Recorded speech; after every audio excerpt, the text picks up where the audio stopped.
Di sisi utara Gianyar, terdapat sebuah situs arkeologi yang menakjubkan. Di antara areal persawahan bertingkat dengan sistem irigasi tradisional Subak, terdapat 10 candi yang dipahat pada dinding tebing batu pasir.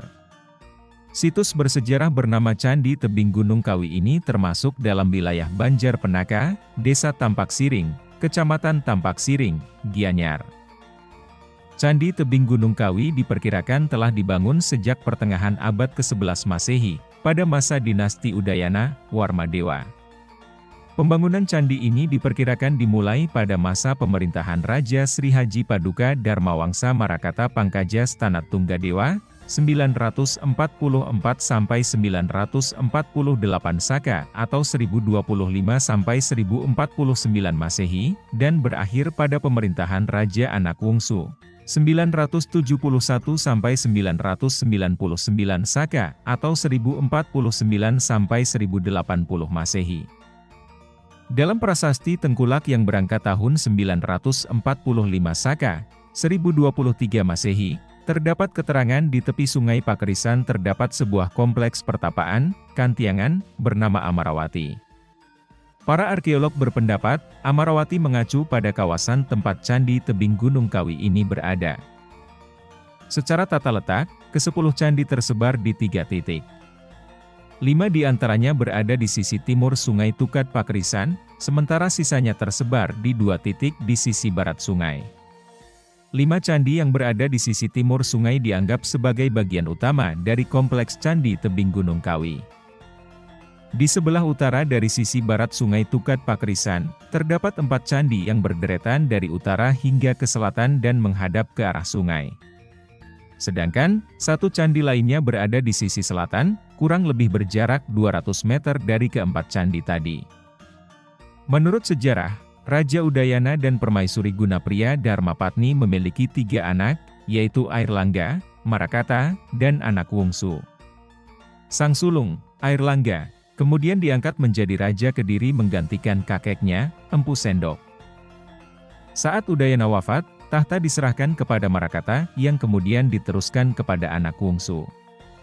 Kompleks Candi Tebing Gunung Kawi awalnya dibangun oleh Raja Marakata sebagai tempat pemujaan bagi arwah sang ayah, Raja Udayana. Di antara ke-10 candi di kawasan ini, diperkirakan bangunan pertama yang dibangun adalah candi yang posisinya paling utara dari rangkaian 5 candi di timur sungai. Hal ini didasari atas tulisan Haji Lumah Ingjalu beraksara Kadiri kuadrat pada bagian atas gerbang candi. Tulisan ini bermakna, sang raja dimakamkan di Jalu, Sungai Tukat Pakerisan, yang mengindikasikan candi inilah yang dibangun sebagai tempat pemujaan arwah Raja Udayana. Keempat candi lainnya di rangkaian ini diduga kuat dibangun untuk permaisuri dan anak-anak Raja Udayana. Sementara, 4 candi yang berada di sisi barat, menurut arkeolog Dr. R. Goris, kemungkinan merupakan kuil, Padarman, yang didedikasikan bagi keempat selir dari Raja Udayana. Sedangkan, 1 candi lainnya yang posisinya lebih ke selatan diduga dibangun untuk salah seorang pejabat tinggi kerajaan setingkat Perdana Menteri atau penasihat raja.